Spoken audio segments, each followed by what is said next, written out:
going live. We are live.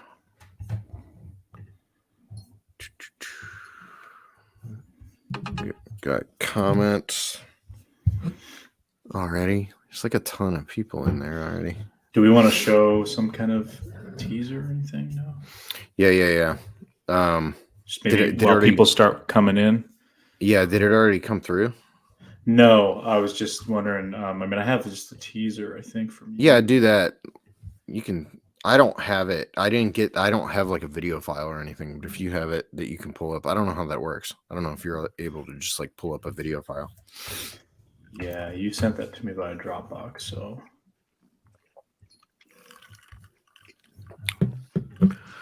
Very organized. Let me see. I've got a guest starring Idris's tail. What's up, Eli? Hey, how are you? I'm good. How are you? Oh, you know me. I don't know. What are you doing with your hair nowadays?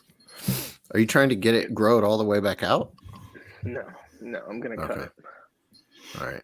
Okay, this thing says add to stream. So is that what I... Yeah, and then I think if we just mute ourselves... Hold on. Hold on. Let me figure this out. Just, all right. Yeah, you want to full screen that. Yeah. Okay.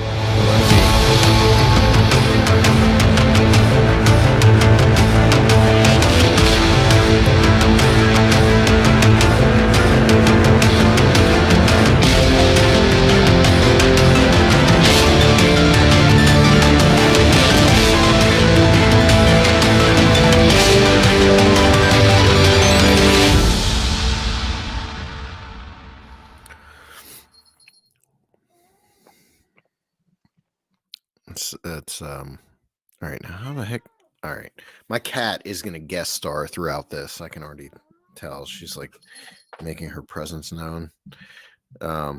Anyway, I'm Seth Breedlove with Small Town Monsters. I got Alexander Pedikov here,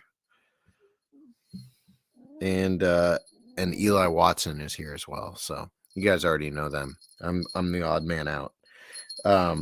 We wanted to do a live stream since we are launching the second part of the Alaskan Coastal Sasquatch episode this Sunday at noon, right? Noon, 12 o'clock Eastern. Oh, you're muted. Sorry about that. Yes, 12 o'clock p.m. Eastern on Christmas Day for those that celebrate Christmas on that date. So it's kind of a little bit of a holiday present. It's been pretty much a month since the first episode dropped, which was on Thanksgiving Day. So, I know it's a little bit of a wait, but we just felt it was a cool way to kind of close out the year with back-to-back holiday releases. People are at home, they're hanging out. It's a good time to tune into some Small Town Monsters. So that was kind of the logic behind it. We had done that last year with Olympic Bigfoot on Thanksgiving Day as well. So yeah, two of our biggest episodes came out the same time last year, and like this one, both of those tied into different STM projects. The one tied into On the Trail of Bigfoot, the Discovery, and the other tied into, I guess, Minerva Monster and I guess for the first episode of Bigfoot Project, which I don't even think we'd really had that on the radar when we filmed Monster of Minerva. But the plan this year was to make these episodes and then have them tie into the launch of On the Trail of Bigfoot Last Frontier, which we had originally assumed would be out around the same time, and instead On the Trail of Bigfoot Last Frontier is coming out on January 17th. And there has been some, just because a lot of the people that have found us through, who are watching this specifically, found us through YouTube. A lot of people want to know how they watch some of these films we discuss. A lot of them are, especially the On the Trail of Bigfoot movies. Those are mostly available on like Tubi and Amazon Prime and that kind of thing. So If you're interested in On the Trail of Bigfoot, The Last Frontier, comes out January 17th, and it'll be available on most of the major streaming and VOD platforms. So, but what we're doing tonight is we wanted to open up the platform to our audience and give you guys the chance to ask questions of Aleks and Eli specifically about Beyond the Trail and the Bigfoot topic and stuff like that. So if you are interested in asking questions of them, just drop them in the comments below. I'll try to monitor the questions and hand them over to Aleks and Eli to answer for you guys. So just comments, leave them below.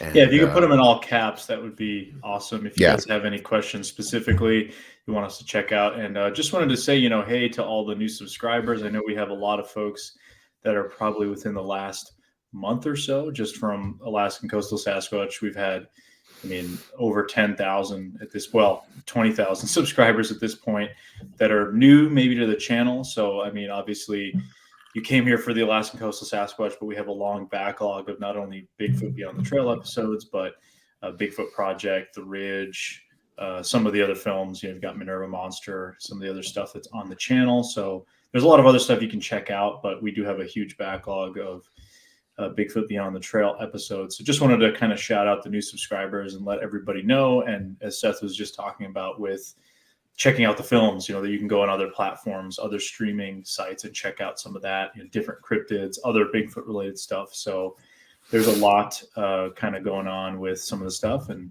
it's cool to see so many people in the chat right now. We've got about 253 watching. So hello to everybody. Very cool to see some familiar faces and some new faces in the chat. Corey wanted to know, will backers get an earlier screener still? Yes. Actually, so for Kickstarter backers, On the Trail of Bigfoot Last Frontier is already uploaded and ready to go. I have been holding on to it, probably mostly because I wanted to put it out right around the same time that Aleks releases the Alaskan Coastal Sasquatch episode of Beyond the Trail. That way you could watch both within a couple days of each other or on the same day even. But that should be to you before Christmas. That's the plan, was to drop it as like a Christmas surprise for Kickstarter backers. If you're curious, if you're asking about the second part of the Alaskan Coastal Sasquatch for our channel members, that has been available for a few days now. So if you're a YouTube channel member, part of the not the subscriber, I don't know how to. It's like a channel member. I think it's be a member. So if you go to basically videos, there's like a members only section for people that are channel members, and that's where you can see all of those 4K ad free versions, like the last episode or the latest episode. So definitely go check that out. I can't drop a link because then other people will be able to see it too. But Seth, maybe that's a good time to maybe talk about what the Kickstarter is to people that might be new to the channel or might not know what you're talking about.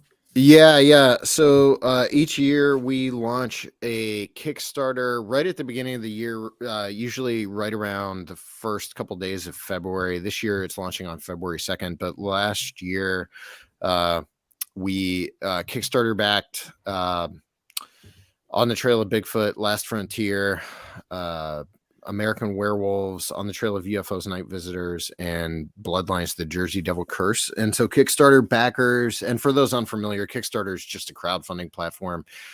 We launch one of those campaigns each year that help sort of fund the productions we do for the year.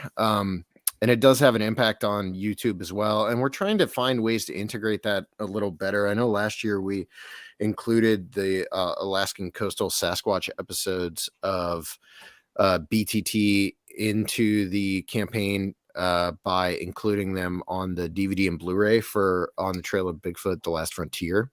So backers get not only that movie, but they also get both of those episodes that tie into that film on DVD and Blu-ray. So we launch one of those campaigns every year. This year's starts running on February 2nd and it'll run for probably like 30 days. And each year the number of backers becomes more substantial. So we've been really excited about that. But it's basically we look at it more as like a pre-order campaign rather than a crowdfunding campaign, because it allows us to give the product directly to the people that back the campaign, and you get your name in the credits and stuff like that. So that's what we are referring to when we talk about the campaign. Not a huge impact on our YouTube content yet, but we have plans in the works to try to integrate that somewhat. Yeah, just thought it would be smart to kind of let people know if they do want to further support. That's something that will be coming up, obviously, in the new year, February. We talk about it. But yeah, let's get maybe to some questions. And I know I'm going to ask Eli some stuff as well about some of the other kind of projects that he's been doing, stuff like the Ridge too. So, but let's say, what are your thoughts on portals? I have no idea personally. Eli, I think this one's for you. Oh boy, no, I don't know. I don't know if they're real. I don't know. I flip-flop. I flip-flop with the whole Bigfoot thing being interdimensional and stuff. I flip-flop all the time. Right now, I'm pretty hardcore that it's not interdimensional. Just doesn't add up. I just don't. What about Bigfoot aside, though? Could portals exist? Do portals exist? Maybe. But I feel like you're talking about something that has the power to traverse between dimensions, right?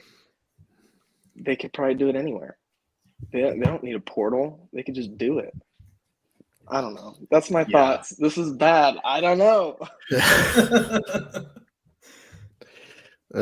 Yeah, the portal thing's weird because it gets into science that I can't wrap my brain around or understand. I don't even really understand the interdimensional thing to begin with, from a scientific aspect. I think it's a very like fuzzy area that we're dealing with.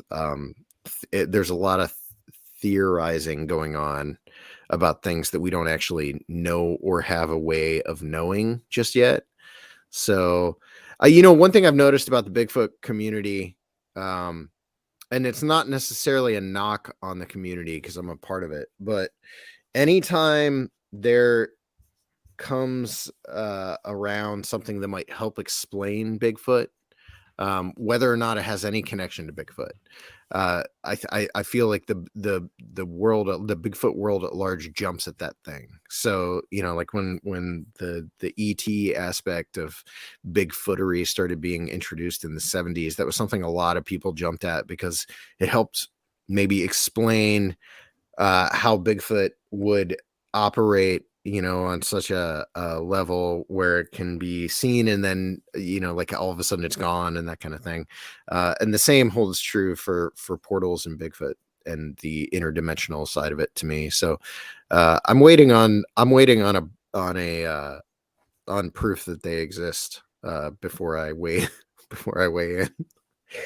Yeah, it's interesting. I mean, I think a lot of people gravitate towards that in sort of frustration because maybe there isn't satisfactory evidence for something like Sasquatch necessarily. So it's easier to say, well, it's just some kind of ethereal thing that you can't grasp or touch. Whereas, I mean, if you look at Bigfoot, whatever it is, even if it is paranormal or interdimensional, there's clearly been instances where some kind of physical interaction with an environment, whether it be footprints or rocks getting thrown. I mean, we're talking about Alaskan Coastal Sasquatch specifically, the witnessing of the rocks being thrown, us hearing that type of noise. So whatever it is, it's in that moment, at least, it's clearly interacting with its environment. So I think that sort of is kind of something to be considered. It's not just like a ghost that goes through walls and is sort of unobtainable or untouchable. I don't know really how to put it, but it's an interesting question. I know a lot of people gravitate towards that sort of paranormal stuff, but I know we have some other questions too. So, what is the theory about Bigfoot making baby noises to lure women into the woods? Don't Native Americans have stories about Bigfoot kidnapping women and hybrid children? I've never heard of it. I mean, that's an interesting one. So I don't know about the hybrid children part. I mean, I can't speak to those myths really, but I just know from what we kind of discovered with not only Alaskan Coastal Sasquatch, on the property that we were in Area A, the baby crying sounds that were recorded only when women were present. The only times it was ever recorded or heard was when women were around. And what was so interesting about that was the parallel then with what Seth was doing with On the Last Frontier, on the Trail of Bigfoot, The Last Frontier. These names sometimes really tongue twist me, but you were experiencing talking to people from Native Alaskans that were talking about these stories, about hearing stories of, well, babies crying in the woods kind of thing that was used to lure women in. So it's pretty interesting. I mean, I don't know exactly what the purpose of that would be, but whether it be the story of the Kushtaka or any of these sort of entities that cry to lure people in, especially women, it's appealing to a sort of instinct that we as humans have. We hear something helpless like a baby crying, we want to try and go assist it. That's kind of, it seems very nefarious to use that as a way to lure people in. I don't know, Seth, what do you think? Yeah, we had multiple interactions with natives in Alaska who talked about hearing stories about the baby crying sounds and whistling too. That was another part of it. Like those were two of the things you did not go into the woods if you heard whistling or a baby crying. And there was one native lady in particular who is featured in Last Frontier, although this same thread follows through to the second movie we made over there called On the Trail of Bigfoot, Land of the Missing, which will probably pick up on a lot of this. But yeah, we interviewed a lady who is featured prominently in the film, who recalled hearing about that around the same time of her sighting back in 1969 on an island called Alaska, which is part of the Aleutian Islands. She had an encounter with one of these things coming up to a window of a house that she was staying in with her children. And it was making that same sort of baby crying sound. And she and her friend, who was also staying in the house, had been warned never to go outside if they heard that noise. And this wasn't like a one-off thing. We heard this consistently through the entire shoot. But basically any time we interviewed anyone of like native descent, they would tell us about growing up hearing about those stories, and how you're supposed to avoid going into the woods if you hear that. I mean, having said that, the baby crying sound isn't relegated to Alaska. The first time I became aware of it was Pennsylvania in the 1970s.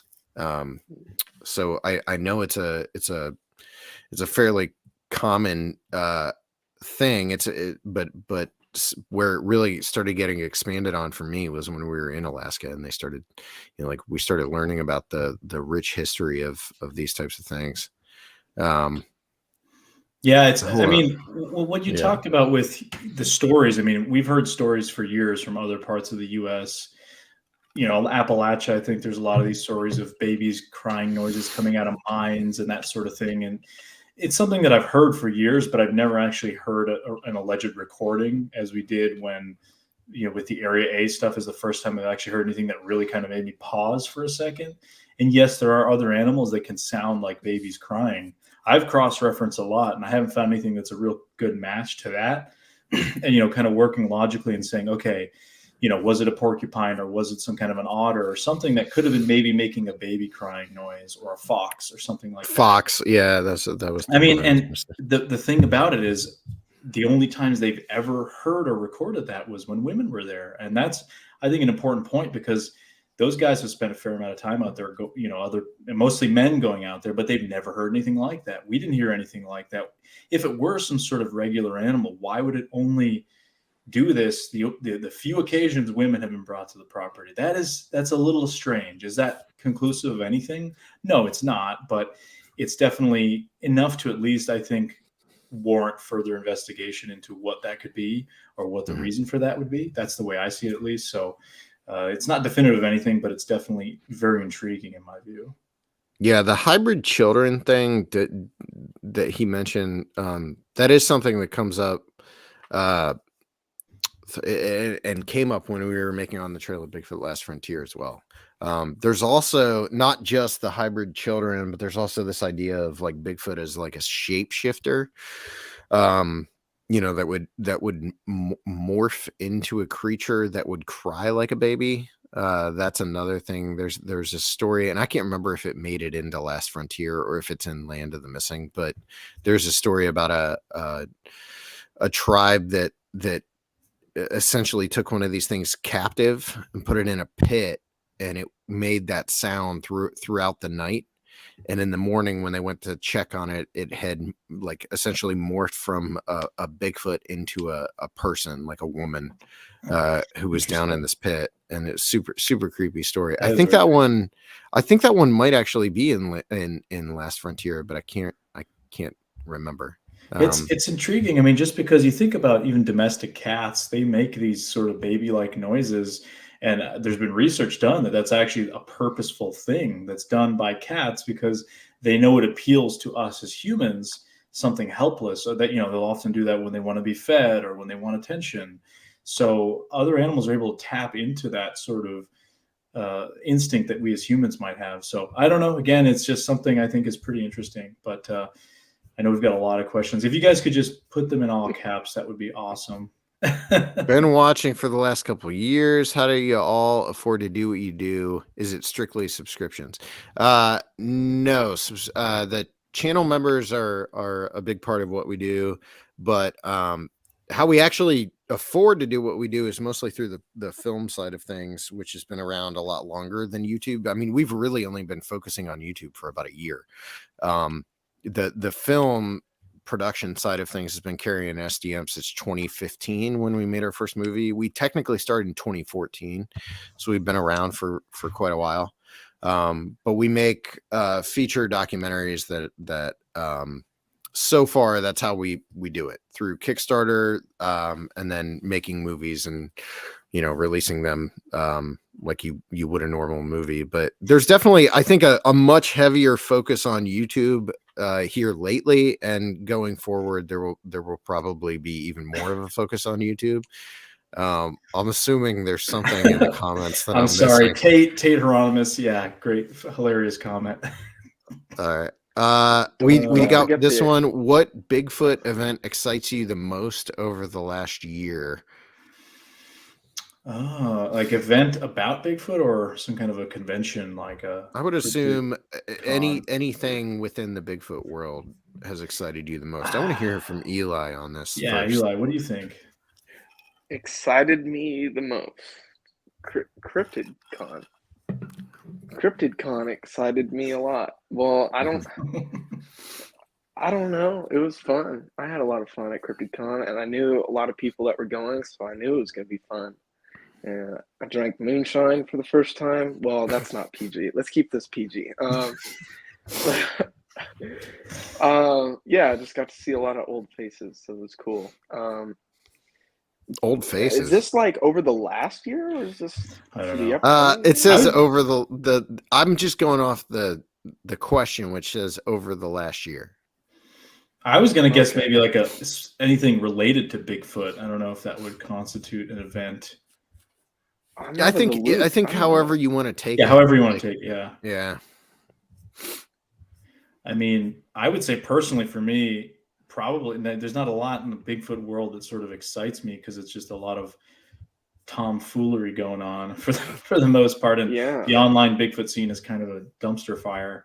But I would say personally, just the Alaska stuff, honestly, for me, I mean, we've done a lot of different expeditions and a lot of different documentaries, but because it was kind of a full year before we actually made it out to Alaska, I had been in contact with the property owner a full year before actually going out there. So personally, that was the most exciting, can I say Sasquatch event, I suppose, even though we obviously didn't prove it was there, but it was interesting. So I think that for me was probably the coolest Bigfoot related event, but yeah. Someone had asked if we had met Survivor Man, there is a connection to Survivor Man through, if you want to elaborate on that some. Yeah, I think they're talking about Todd Standing stuff, which no, we're not. Okay. Not a fan of that. All But right. Survivor Man, the area that we were in for Area A, the Kenai Peninsula, a lot of people will think Port Chatham, the whole Portlock story. That's the same peninsula, but Survivor Man had filmed. This is Les Stroud had filmed his show out there before he did Survivor Man Bigfoot. Well before that, he did his show out there, and it was like season 1 or 2 where they went out to Alaska and in the very same kind of general area that we were in. We don't exactly know where, but he had experienced something beating its chest and kind of like ape noises, like ooh, ooh, ooh, ooh. And he described it as very weird. And the property owner of Area A had actually contracted a boat captain out there to help him bring some of the materials to build the cabin. And he had relayed this story that said, I was the captain who was contracted to take Les Stroud out to drop him off in one of these bays while he was filming the show. And during that time, they came to pick him up, and Les Stroud immediately started talking about, well, what do you think about the possibility of Sasquatch being real based off of his experience? And then I went and rewatched that episode of Survivor Man, and I was able to find the picture of the boat as Les was getting dropped off. And it's the same boat that the property owner of Area A, same captain, who dropped him off. So I found that to be a really interesting kind of thread that I was able to kind of substantiate that story a bit. So yeah, I mean, that encounter happened well before Les Stroud did Survivor Man Bigfoot. So it's another interesting kind of tie-in to the whole Alaskan Coastal Sasquatch thing. Are you heading to South Florida to see the skunk ape in the Everglades? They live off State Route 41 in the Big Cypress National Preserve. Yeah, I mean, I don't know SR 41. I know there's a couple roads there. We'll be going back, yeah, for sure. We did an episode out there last January with the what was it called? Sawgrass skunk ape. Mm-hmm. And we were out there looking for skunk ape, and we found evidence of Florida panthers and possibly heard a wood knock out there, which was really neat. Did some sound analysis on that for one of the recent videos prior to Alaskan Coastal Sasquatch. And it was pretty interesting. Yeah, that area is pretty neat. I love it. I mean, Eli, you remember being there too. It's just a very different environment, I think, than most of the places we go to. Yeah, it was very swampy. And so, like, my big thing is, like, how could Bigfoot be down there? But like we saw a bear down there. We know panthers are down there, which aren't really swampy. You don't think of them as swampy animals. Yeah, but you wouldn't expect that. No. So if you all go to Florida, I want a small town mosquito shirt. Yeah, I will say I got bit up.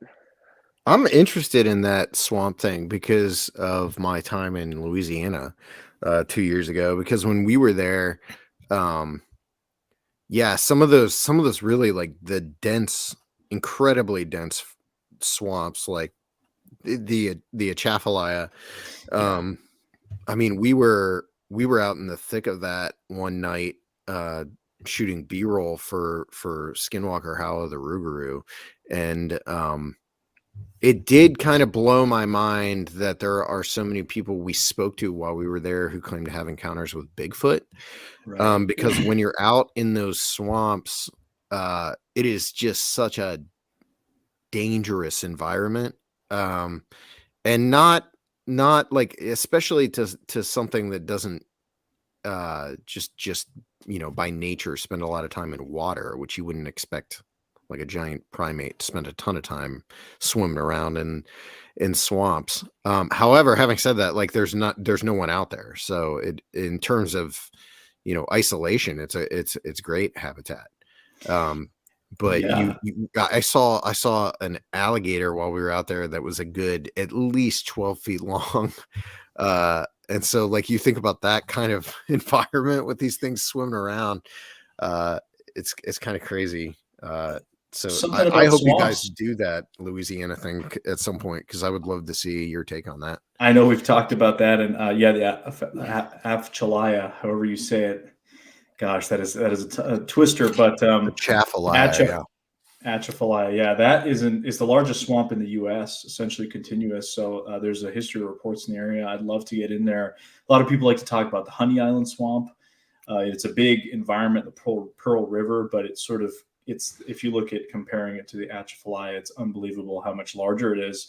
But yeah, we spent a long time in Florida, maybe too long than our sanity could take, with Georgia at the end there. And this is a lot of the Beyond the Trail episodes that came out earlier last year were Florida. And there's really, I think, people don't understand how much habitat there is, and how, yes, Florida is extremely populated, but everyone lives on the coasts, on the east or the west coast, or in the Miami area. And then you go in between. I mean, an hour outside of Miami, you'll remember, Eli, driving out there, how shocking it is. You're in the middle of nowhere, and you're in an area that is larger than the size of the state of Rhode Island, and it's all continuous protected wilderness.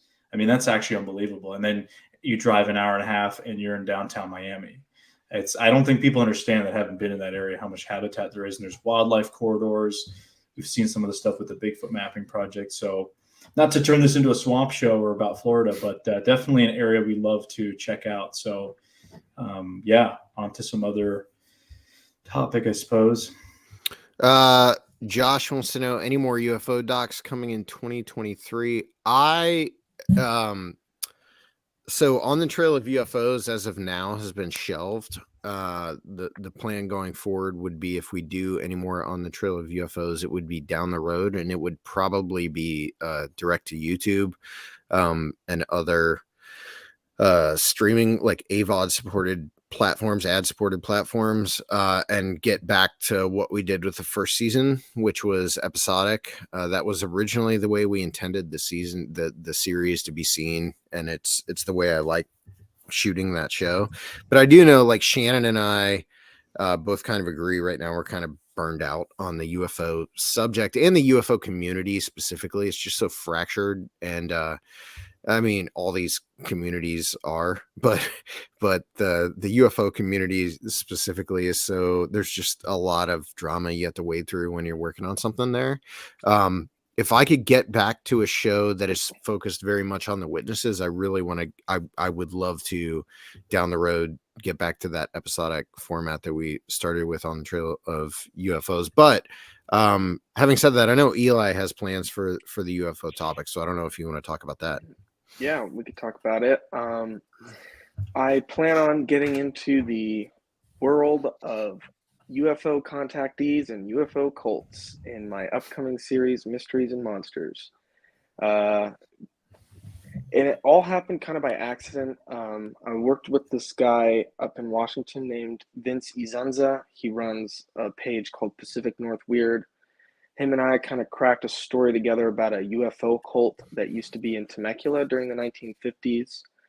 And that kind of started getting me down a rabbit hole, because Southern California actually was a big, like, UFO cult hotbed in the 50s and the 60s. Pretty much all the way, well, actually 40s and the 50s, because when 1961, Betty and Barney Hill were abducted, the whole UFO narrative changed, and it went from there are space brothers and against nuclear war to being like, there are these demons that are harvesting our organs, and it's pretty much stayed the same since then.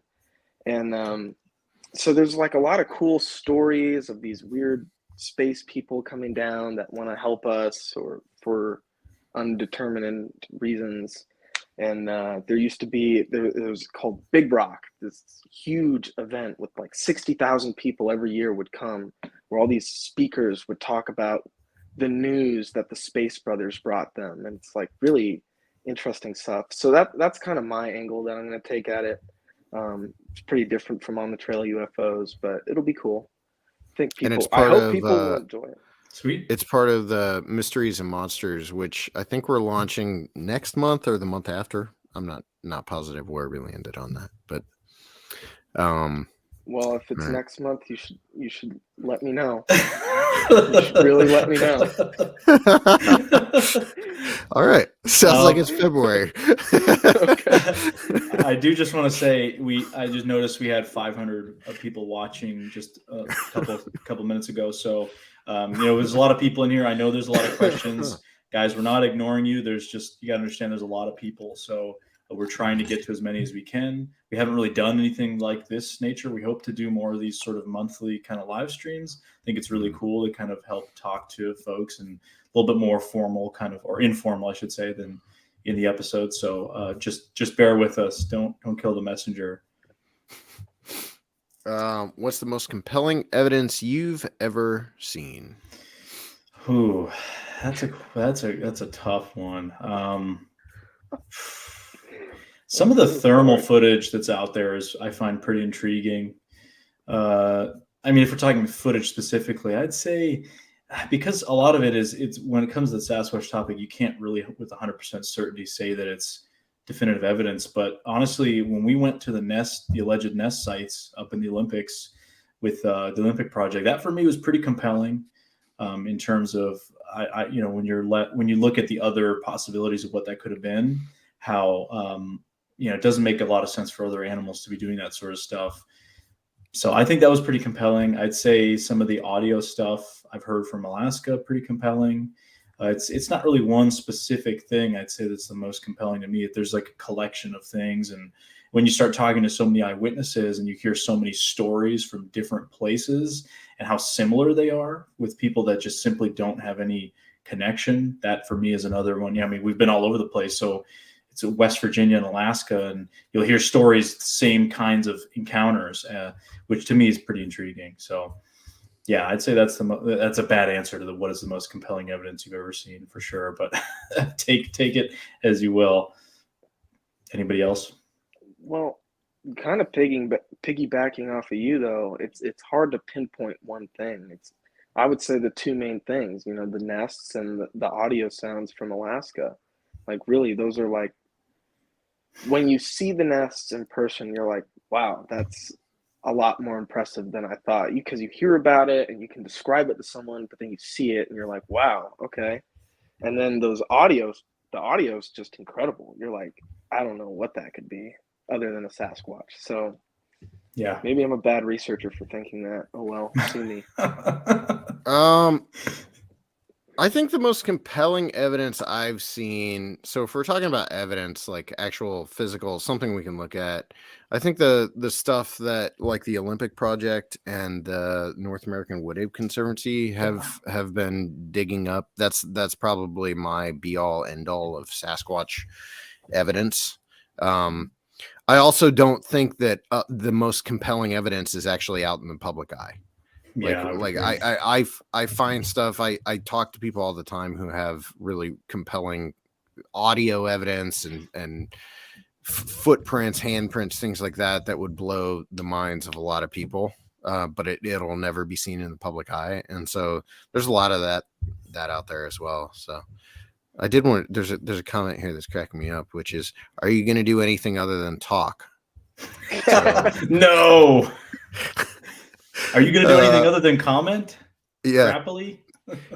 You're named after the world's worst vegetable. So, all right. So, what do you think about the testimonies of Bigfoot encountering UFOs?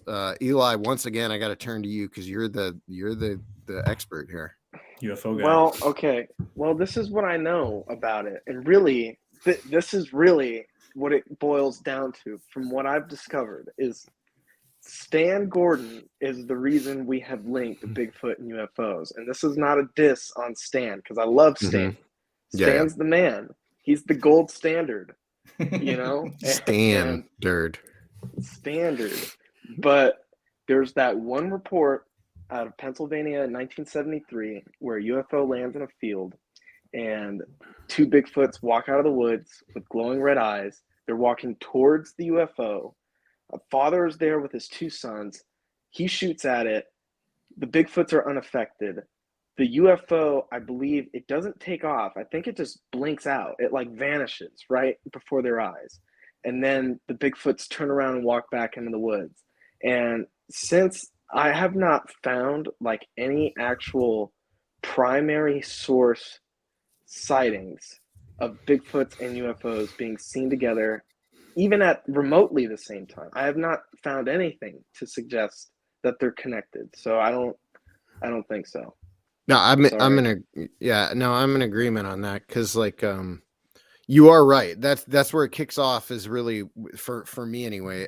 I know that Lauren Coleman was part of a team that wrote a book about some of the weirder, like high strangeness related Bigfoot encounters back in the 70s. I cannot recall the name of the book, but there are accounts out there, but they're so few and far between. And anyone that's been involved in the Bigfoot world for any length of time can tell you that those high strangeness reports are almost non-existent. Like it's a hot topic, and people love it.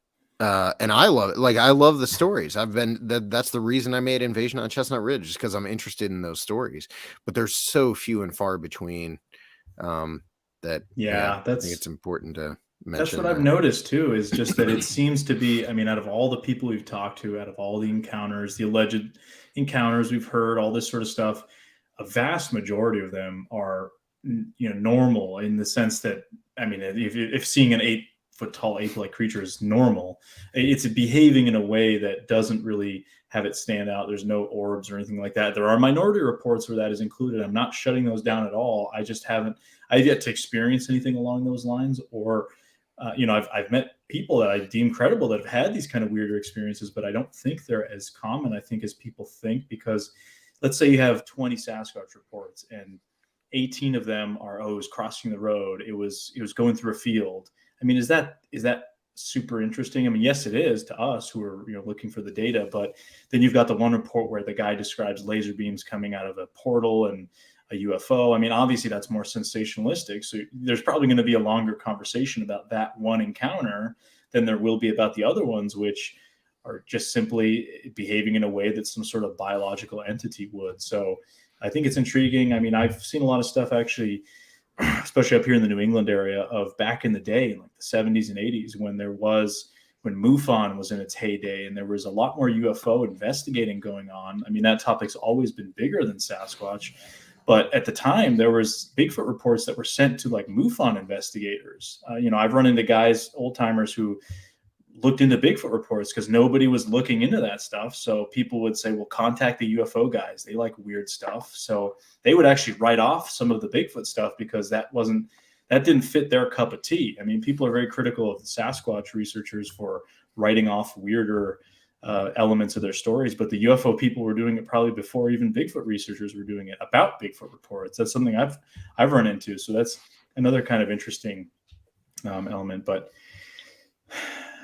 let's see. Is it right the Alaskan Bigfoot is the biggest and most aggressive? Yeah, that's true. 100%. Well, I don't know.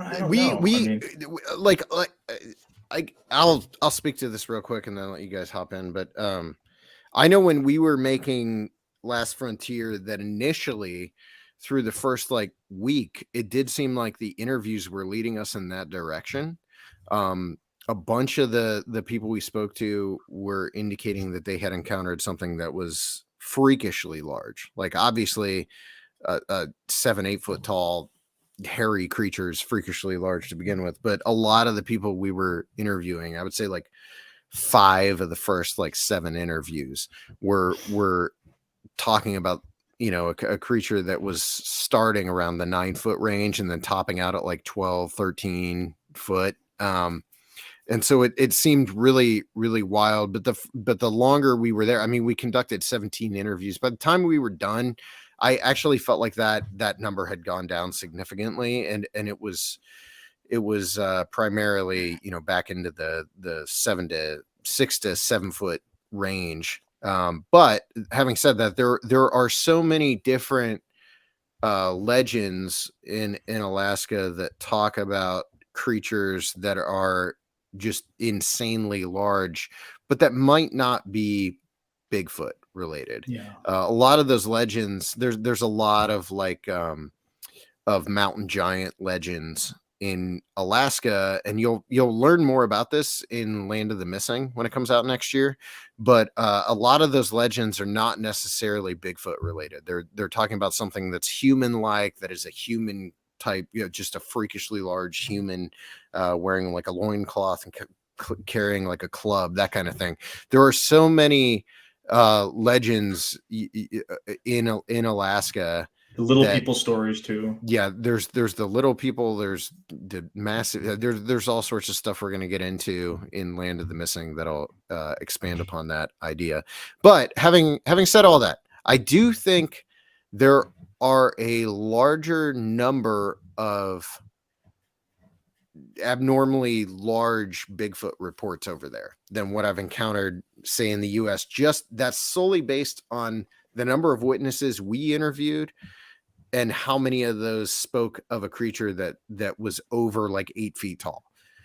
So that's what I'm going off of is we personally interviewed a number of witnesses who talked about their Bigfoot encounter being with something that was, freakishly large. Yeah. I mean, it's definitely interesting. I mean, I tend to think that eyewitnesses over exaggerate size a little bit in terms of with some of these sightings, but you could have maybe a Sasquatch that's a little bit larger in an area like that. I mean, we're talking about Bergman's rule and other biological sort of precedents. The Kodiak brown bear gets larger than other bear in the same area of Alaska just because they live on an island. So they fill this weird kind of ecological sort of niche, and they just keep ballooning in size, and animals are larger in the northern hemisphere. Maybe that's part of it. I don't know. I mean, a lot of the encounters that I heard about in Alaska, there wasn't sightings involved, or it was just sort of other alleged behaviors that are reported in other areas too. So something fascinating. So Lisa, our buddy, commented, will the Kickstarter have another hoodie design? Love the hoodie. We've only done like 3 hoodies in the Kickstarters. I don't think hoodies will be a part of this year's Kickstarter. So the plan right now, we've got what? Why? We try to mix it up every year so that like the top tier levels don't include the same thing that they did the year before. I think this year, we're going to be including the Texas Dogman Triangle book by Aaron Deese in a hardcover format. So I think that's going to take the place of last year's hoodie. But there will be a T-shirt. We do T-shirts every year. So, do we want to maybe show a clip or two? I mean, we can take another question, but I've got some clips if we want to show. Yeah, from the episode. Let's talk about this real quick, and then we'll show some clips. And Aleks, I think you specifically can speak to this. Sure. Yeah, the Daniel Boone National Forest in Kentucky, Dogman / Bigfoot. So I don't know about that specifically. I mean, I haven't been to the Daniel Boone National Forest, but there will be an upcoming episode of Bigfoot Beyond the Trail, which deals with Kentucky. Also, a Cryptid Conversations, which deals with the Kentucky Mammoth Caves Bigfoot shooting incident that took place a few years ago. I've got pretty interesting with Jeff Waldridge from CryptidCon, who got a Freedom of Information Act about that incident. And I'm not suggesting it's a massive conspiracy, but there's some weird kind of interesting details about that story. So that, it broke national news because it was sort of this loopy incident of a camper claiming that he was shooting at a Bigfoot in the Mammoth Caves National Park. So there's that. And I also went out to an area in Kentucky where there's a history of reports of Sasquatch, and it was pretty interesting. I had an interesting time going out there alone at night, very freaky, but that'll be upcoming in the next couple of months here, I think in January coming out. So Kentucky's interesting. It's kind of one of those places I wouldn't really expect for something like this, but there we go. I love their show, but let's go already. Okay. Kale, there's like 30 episodes of this of Beyond the Trail you can watch, or you can watch The Ridge. Or you can just hop out of the chat. Like, this is one of the strangest things about. There's going to be, people are always going to be demanding. There's inevitably going to be people like Kale that hop into the chat who cannot figure out why we aren't out in the woods right now. So, there's numerous episodes if you're interested in watching that show. But we do want to thank everybody who is in the chat. And again, we're not trying to ignore people. It's just there's a lot of questions flying by. But let's show some clips. I've got two clips, so I'm going to pop them into the thing, Seth, and you can play either one first. They're both just about a minute or so long. So let me just see. Here we go. And there's the first one. You can play that one. Cool.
There's a second clip if you want to just play that one right away. Yeah. We're going to go into that. A very lax day for the most part, with everybody eventually settling into a nap at one point.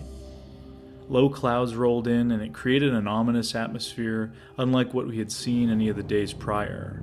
This is when things got a little strange.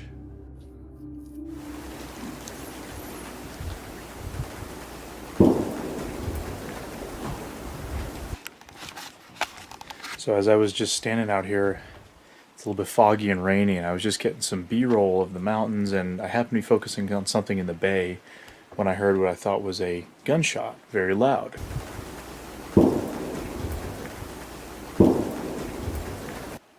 One of the guys in the cabin apparently heard it when I was coming back in, go twice, heard that same noise. There shouldn't be anybody shooting out here. That's the kind of sound that this guy said he heard the other day as well when we were getting onto the raft, when we were coming back from that side. As soon as we got on the beach, very strange. I don't know. I mean, there shouldn't be anyone shooting up here. There's nobody else out here, so it's just kind of strange.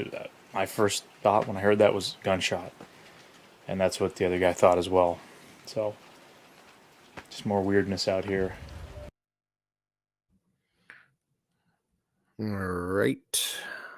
So there we have it. I had a question about the I had a question about the sound. Someone had commented. I just was curious if you had thought about this, but you are close to, if I'm not mistaken, you guys are close to like a glacier there. Yes. Yeah. Well, I mean, I wouldn't say close. Okay. So we received this comment from somebody on the members video who had asked, was it possible? Was it ice or anything like that? And, I don't know what it was. I'm not claiming it's a knock or anything like that. It's just the first thing I thought was a gunshot. The first day we encountered it, we actually didn't hear it, but the guys at the cabin dropped us off at a different beach. And this is in part one. And they heard what they thought was a gunshot and then actually came to get us because they thought we had shot a gun. Maybe we got attacked by an animal. That was their kind of first thought. And, we obviously wouldn't just shoot a gun just for the heck of it out there. So the glacier was over 10 miles away, 10 miles from the cabin. So sound wise, I don't think that could travel that far. And from the looks of it, it wasn't one of those ones where you have the dramatic sort of ice falling into the water. And it wasn't an avalanche. I mean, we heard possible avalanches, but it's more of a sustained rumbling sound. I don't know if anyone has ever heard an avalanche before. Someone suggested rock fall. That would probably be more accurate than it being something related to ice or glaciers. But that is the sound that they always hear out there. And that happened when I was standing outside the cabin. It happened when we were getting back into the boat. And then, as I mentioned with that first day incident, and they hear that sound all the time whenever somebody's exiting the cabin or when they're showing up in the first time for the season with the boat. It's happening at those moments, which is a little bit weird. I don't know why it would be a coordinated, seemingly totally natural type thing. They hear that. And they hear the hollow baseball bat kind of noise that they describe coming from up on the hill. So there's nothing really definitive about it, but it's sort of intriguing. I mean, why is it so coincidental? What about the woo factor? Any thoughts on why? I mean, I think I talked about it earlier. I think it's just a minority of reports, but the ones that are involving any kind of supernatural incidents get more play. They're more interesting for people to listen to. Well, Patrick put it really well. It's easy to assign mystic qualities to subjects we understand so little about. And I think that's the key. I think that is the key because so many people are trying to understand what's going on, especially people who've had encounters or a sighting. And they want to understand, and so it's not necessarily that it's easy, but that is the first thing you jump to is like, well, like maybe it was something coming out of a portal or interdimensional or ET. Aleks and Eli, are Sasquatch animals or people? Eli, go for it, Eli. I think they're animals. I think they're highly intelligent animals, but I think they're animals. I mean. Oh, okay. Here we go. So people will what about Sasquatch burying its dead? What about Sasquatch speaking a language? Things like that. Big mental capacity to be able to reason and think and stuff. And it's like other animals in the animal kingdom have that. You know, elephants bury their dead. What was the other one I said? Having a language. I think whales have a language, and birds have a language, and they can talk to each other in this highly complex language. And then, you know, chimpanzees have been observed to create a pile of rocks. You know, what for? They don't know. They might need those rocks for later, you know? And that's really when it gets into a discussion, is what separates animals and humans. And I think there's a lot of differences. I mean, no animal right now is on YouTube doing a live stream talking about other animals. And I don't think Sasquatch isn't doing that either. And that's not to say that they're unintelligent. They're highly intelligent. That's why we can't find them. But I don't think we should just go say they're humans or they're people, you know? They're just animals, smart animals. I think that's a really good point, Eli. You hit on a great point there about, you know, even though people get really ticked off about, people, it's an ape, or they're people, forest people, and people get really up in arms about it. But we are the only species that literally lives in these houses that we build and structures. I mean, for the most part, we can't survive as you know, most other animals can, entirely 100% living off the land. You know, in the past, that's been more true with some humans. But I think whatever Sasquatch is, even if it's our next of kin, if we want to call it, you know, the closest ape to us, it's still very different from us, and it doesn't act like any people, even primitive, people that live off the land, you know, ancient cultures, cavemen, whatever, these sorts of groups, they still lived and utilized structures, and they had a social structure utilizing fire. I mean, they may live off the land, but they're still using tools and the intellect that we have as human beings, which differentiates them from other primates like gorillas and chimps that don't do any of that. Yes, there's some rudimentary tool use, but they don't use fire. They don't need clothing, these sorts of things. So whatever Sasquatch is, it's very different than us. And people really get ticked off about the whole animal versus people, forest people thing. I think if they were to be discovered tomorrow, there'd have to be a discussion of, how close to people are they? How does something near human get protection? I mean, we only know from gorillas and chimps and other apes how, you know, the way we protect them. We don't have a special category for them. They're just endangered species, just like you'd have an endangered species of snow leopards. There's no near human protection that they're afforded. Would that have to be happening with Sasquatch? I don't know. We haven't gotten to that point, but that's a discussion we need to have in the future. But it's definitely an interesting conversation. Once you really start looking into it and how we as humans kind of interact with species that are similar to us. Yeah, if you want the key to not losing your mind as part of the community, don't put yourself in a specific camp and then get violently opposed to any other thought, you know, like that goes against your own train of thought within this community. Because right now there is a big push for people to be like huddled in these weird camps, and then everyone gets mad at everyone else for not having the same opinion. It's nonsense. Don't do it. I loved this comment. I really love the cinematography you guys present. It really captures the grandeur and isolation of some of these locations. We've talked about this before, but one of the strong suits of Beyond the Trail and Beyond the Trail is that the production value does come from actually getting to see these locations in the full scope of what you guys are experiencing. So hats off to you guys for all the work you've done in that area. But I wanted to showcase that comment because I thought that was a good one. I also really like this one. What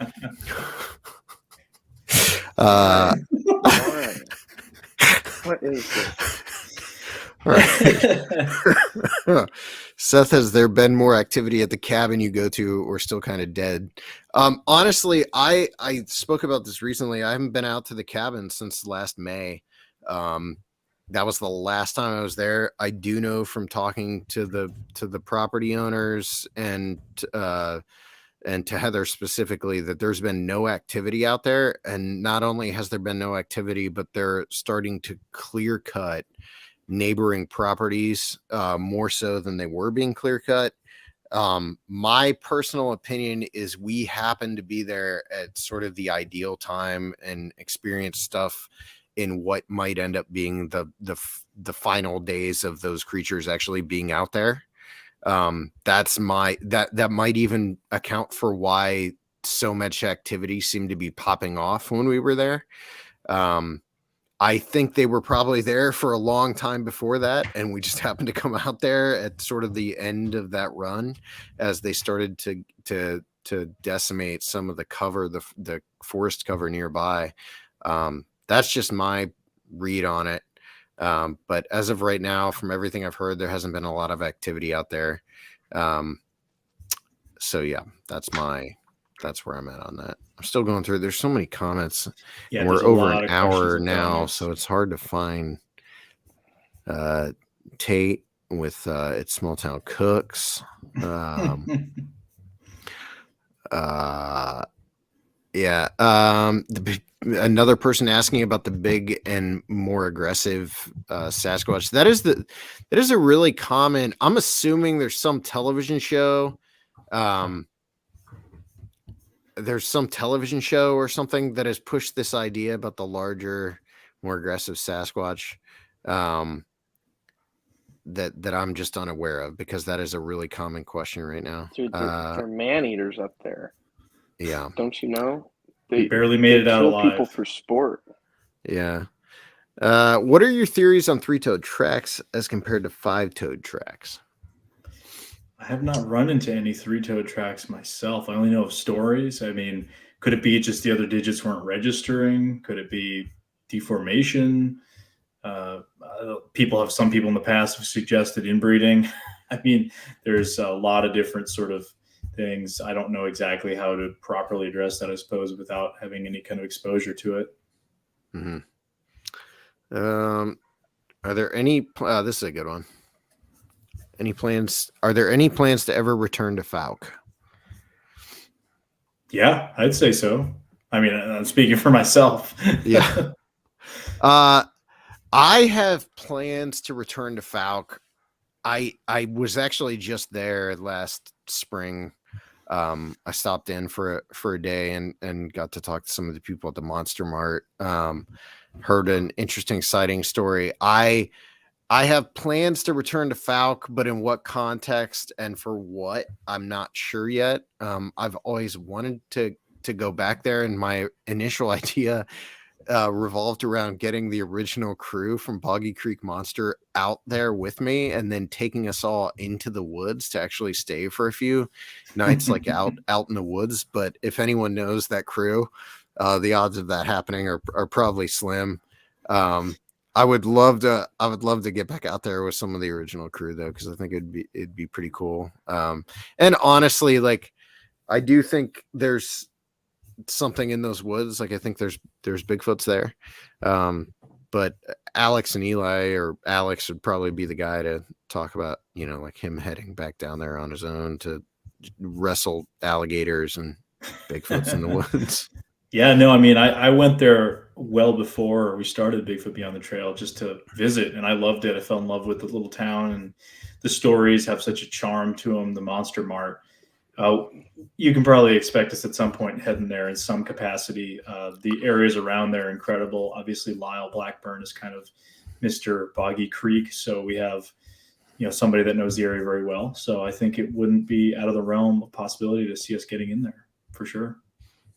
I see another person asking about aggressive and large Bigfoot. I'm going to find one more question, then we're going to start to wrap this up, because this is going to go on all night. There's another biggest and most aggressive Sasquatch. I think it may be that they're asking the same question. People repeat asking their question. Okay. Here's one. Do Sasquatch mimic forest creatures? I don't know. That's what I've heard. People have alleged that. I don't know. I mean, I've heard, the only thing that I can say I've heard that was unusual was actually in this recent Kentucky episode. I heard there was dogs and things barking in the surrounding area, and there was coyotes who were going crazy, man. I've almost never heard more coyotes in my life, aside from in Fouke, believe it or not, than out in this area in Kentucky. And I heard this one thing as I was kind of getting ready to get out of the car, that the first thing I thought was it sounded like a person doing a dog barking sound. And it was just really freaky. It was weird. I mean, like, maybe because I was alone, the emotions were heightened. But upon listening to that audio, it does sound like it's probably just a coyote, and they can do all kinds of really weird vocals. But that's the only thing I can say personally I've experienced. But people talk about the mimicking stuff all the time. I don't know to what extent really that's valid or not. I think it obviously in some situations would be a convenient excuse, right? Oh, it's not an owl, it's a Bigfoot. But learn the other forest sounds. Check out that audio analysis video we did. Chris Spencer, who's one of the best in terms of audio, lent a lot of his knowledge for that. That's just came out like a month ago. Go check that out, because that definitely will help better yourself kind of when it comes to use some of the resources there in terms of audio, because audio can be very tricky. Eli, do you want to weigh in on that? On whether they mimic forest animal? I don't know. Yeah. You don't know. I don't. You sure? Actually, well, now that you said that, He's got some tricks up his sleeve. yeah. No, I have no idea. Again, like Aleks, I've heard people say that before, but I don't know. Is there a date yet for the start of next year's Kickstarter? February 2nd, we are launching the Kickstarter. And there will be, so one thing that is pertinent to all of our viewers, obviously we want you to back the Kickstarter, but even if you have no intention of backing the Kickstarter, tune in on February 2nd, because we do a big Kickstarter launch party that starts at the same time that the Kickstarter launches and then goes for usually a couple hours. And we just take questions from the live audience and read off backers' names as they come in and things like that. So if you're into what we do here and you want to follow along, February 2nd at 7 p.m. we'll be launching like a live stream similar to what we're doing right now, but with hopefully a lot more of the STM crew present, so we can take questions from everybody. But Aleks, do you want to talk about the episode since it's launching on Sunday? Yeah, definitely. So obviously for folks that have probably seen the Alaskan Coastal Sasquatch Part 1, you can go check that out. I'll drop a link in the description to actually go watch that in here, and I'll put the link to the upcoming episode. It's coming out this Sunday, Christmas, at 12 p.m. Eastern Standard Time. So be ready for that. Obviously, you can watch it live. It's always kind of fun when people watch live because there's a chat going on. But check it out afterwards. It'll be out. We thought it was a fun way to close out the year with really our most epic and ambitious adventure to date.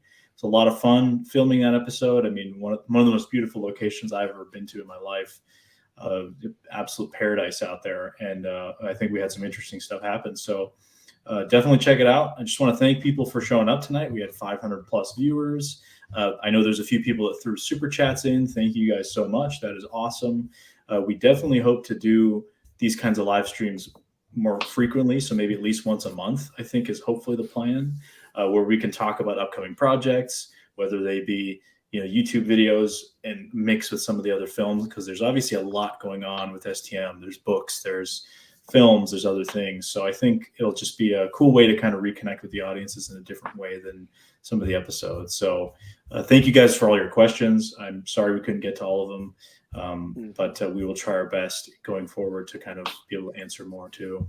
That's insane. I'm scrolling through all the comments, and it's wild. And there are a ton of people that did like super chats and stuff, which I'm still not familiar with how that works. But there's so many questions and stuff that we didn't even get to. So we'll definitely try to get another one of these running. And like Aleks said, hopefully we can get one going like once a month so we can involve you guys a little more in what we're doing here. But yeah, thanks for watching. When the episode launches on Christmas Day, you will be able to interact with some of the live audience, and usually like I'll hop in if I can to the chat. I think Aleks tries to do that. Eli, I know, does occasionally too. So like if you guys are on and you're commenting in the chat, we'll try to interact there as well on Christmas Day, right around noon, right? 12 o'clock EST. Yeah. So yeah, thanks to everybody for watching, and we'll be back with more of these hopefully in the near future. But Merry Christmas to everybody. thanks for tuning in. Thanks for being a part of what we're doing. Thanks to Aleks and Eli for all the work you guys do too. Thank you. And just want to say, guys, I'm literally just updating the description. So a couple moments after this, you can click on it and you can go and put a bell on the the premiere that's going to go live on part 2, where you can set it up so you can get a notification when it's coming out, and you can watch part 1 there as well. So that is now live in the description. So feel free to check it out there. And thanks again, everybody, and hope to see you guys again soon. Thanks, guys. Bye.